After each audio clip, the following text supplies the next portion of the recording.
Good morning student.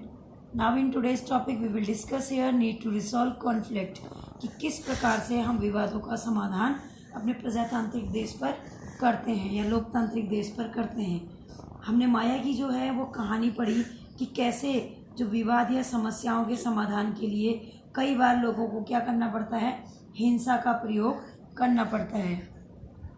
तो इस प्रकार से लोग क्या करते हैं, प्रोटेस्ट करते हैं या ऐसा इसलिए होता है कि एक समूह यह मान लेता है कि दूसरे समूह को विरोध करने से रोकने के लिए बल का इस्तेमाल करना मीन्स हमें क्या करना चाहिए, पावर दिखानी चाहिए, है ना। तो लोग क्या करते हैं, अपने ग्रुप को जो है मतलब विरोध करने से रोकने के लिए क्या करते हैं, लोग बल का उचित प्रयोग करते हैं। विवाद जब उभरता है, मतलब जब विवाद सामने आता है, जब विभिन्न संस्कृतियों, धर्मों, क्षेत्रों और आर्थिक पृष्ठभूमि के लोग क्या करते हैं, एक दूसरे के साथ तालमेल नहीं बैठा पाते हैं और जब कुछ लोगों को लगता है कि उनके साथ भेदभाव किया जा रहा है, लोग अपने विवाद को खत्म करने के लिए हिंसात्मक तरीके भी अपनाते हैं और जिससे कि अन्य लोगों में भय और असुरक्षा की भावना फैलती है। सरकार की यह जिम्मेदारी होती है कि वो विवादों का समाधान करे। तो सरकार विवादों का समाधान कैसे करती है? नंबर 1, पुलिस बल के द्वारा।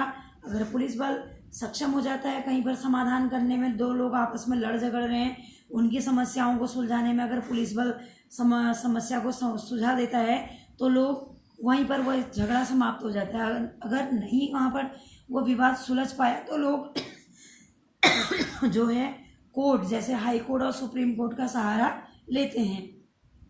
आइए अपने समाज के कुछ विवादों के बारे में हम लोग पढ़ें और यह समझें कि सरकार इनके समाधान में जो है किस तरह की भूमिका निभाती है।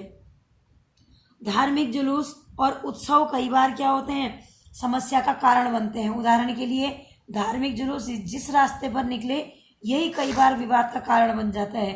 कई बार हिंसा भड़कने का खतरा रहता है और कभी कभी जुलूस के लोग क्या करते हैं, उत्तेजित हो जाते हैं और कभी कभी लोग जुलूस पर पत्थर फेंकने या उसे जो है तितर बितर करने पर जो है क्या करने लगते हैं, मतलब तितर बितर करने पर और उसे जो है कई बार जो है रोकने का प्रयास करते हैं। सरकार खासकर पुलिस जो है ऐसे मौक़ों पर बहुत ही महत्वपूर्ण भूमिका निभाती है। मतलब सरकार और पुलिस क्या करती है, ऐसे समय पर जो है महत्वपूर्ण भूमिका निभाती है। पुलिस की जिम्मेदारी यह सुनिश्चित करती है कि आपस में टकराव की स्थिति पैदा ना हो, हिंसा ना भड़के, लोग आपस में प्यार से और मेल से रहें। यह सभी पक्षों को एक जगह बिठाकर बात करवाती है ताकि विवाद का समाधान निकल पाए। कई बार बच्चों ऐसा भी होता है कि कई नदियां भी जो है विवाद का कारण बन जाती हैं। कुछ नदियां एक से अधिक राज्यों में होकर बहती हैं। जिन राज्यों से नदी गुजरती है उनके बीच में नदी के पानी का जो बंटवारा होता है वह विवाद का कारण बन जाता है। उदाहरण के लिए हम यहाँ पर कर्नाटक और तमिलनाडु के बीच कावेरी नदी के पानी को लेकर चल रहे विवाद के बारे में हम लोग डिस्कशन करेंगे और आप लोगों ने सुना भी होगा।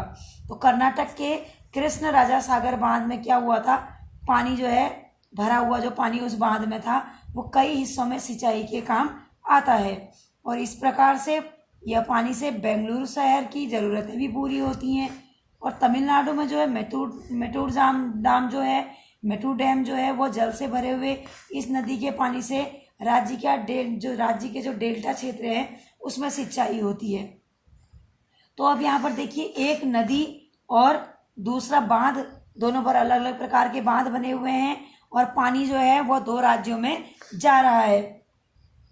अब क्या होगा, इसमें जो कर्नाटक का कृष्णा राजा सागर बांध है वो कावेरी नदी के ऊपरी छोर पर है, ऊपरी किनारे पर है और तमिलनाडु का जो मेतूर बांध है वो नदी के निचले उस पर है, पार्ट पर। तो मेतूर बांध में पानी तभी भरा जा सकता है जब कृष्णा सागर बांध से पानी छोड़ा जाए। दोनों राज्यों को क्या है, अपने अपने जो लोग वहाँ पर रह रहे हैं, जो पॉपुलेशन रह रही है, उनकी आवश्यकताओं को पूरा करना है और पूरा कब होगा, जब वो भरपूर पानी जो है लोगों को देंगे।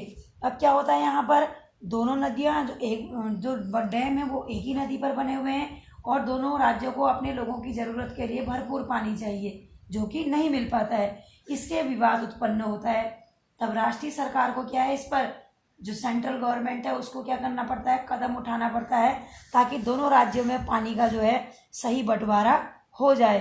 तो सही बंटवारा कब होगा, जब आपस में इनमें क्या होगा, डिस्कशन होगा और पानी का जो डिस्ट्रीब्यूशन है वो बराबर होगा। तो बच्चों अगली वीडियो में हम पढ़ेंगे equality and justice. Thank you.